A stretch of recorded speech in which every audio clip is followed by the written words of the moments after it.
Among all the myriad branches of knowledge and art that humans have delved into, astronomy is the most unique in its ability to make us feel our place in the universe.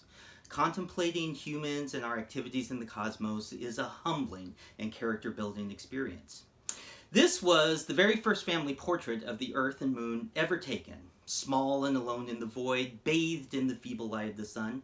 It's a picture we had imagined taking for centuries, but were never able to until 1977 when we launched the Voyager 1 spacecraft.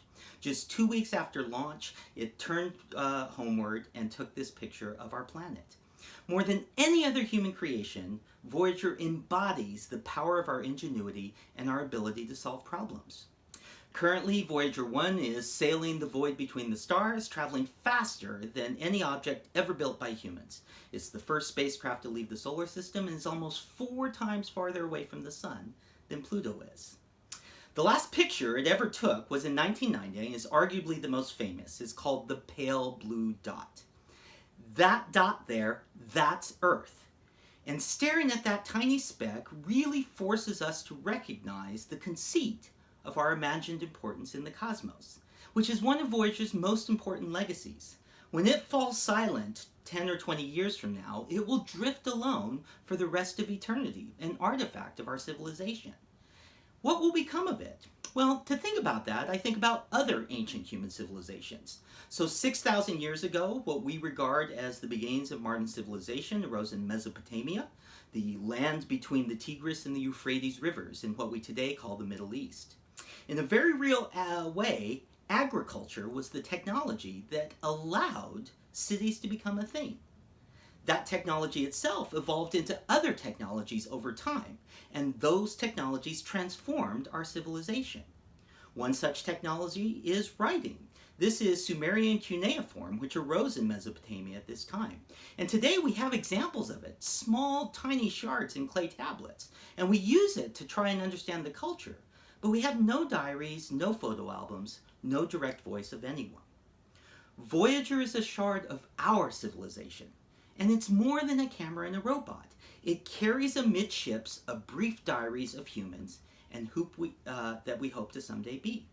That diary is in the form of a phonograph record, engraved in gold instead of pressed from vinyl, and designed to last 1 billion years. The data encoded on it's tiny and brief, but it tries to tell a story about life on Earth today. There are 115 images about our planet, our civilization, humans, and our biology, and what the world was like when Voyager set sail 40 years ago.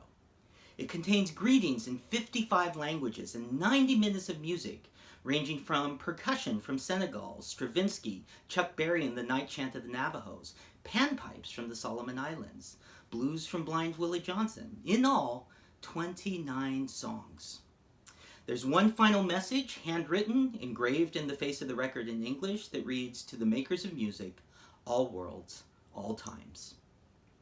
The record lies beneath a protective cover that will shelter it for 1 billion years. There's a needle enclosed to play the record, but engraved on the cover is a map to Earth, as well as instructions for how to read the music and pictures off the record, and an image to show what the first picture will look like. Now, Voyager will drift forever between the stars, possibly never to be found. And you might ask yourself, who are we sending such an elaborate message to? Well, possibly to no one. It could disappear into the void, just like shards of pottery into the ground. But sometimes I think the most likely people to stumble on Voyager will be our descendants, tens of thousands of years from now, when you and I and our civilization and Voyager have been utterly forgotten. But on the side of Voyager will be that precious time capsule, the golden record. And it will outlive not only me and you and our civilization, but the sun and the Earth itself. That's not something made by people who feel small and unable to solve impossible problems. And that's the lesson of Voyager. We can solve any problem, whether it's climate change, a global pandemic, the rise of authoritarianism, or correcting the ills of an unjust society. We're the only ones who can save ourselves. And save ourselves we can, because once upon a time, we solved an infinite number of problems to build a tiny spacecraft that transformed our view of humanity's place in the cosmos.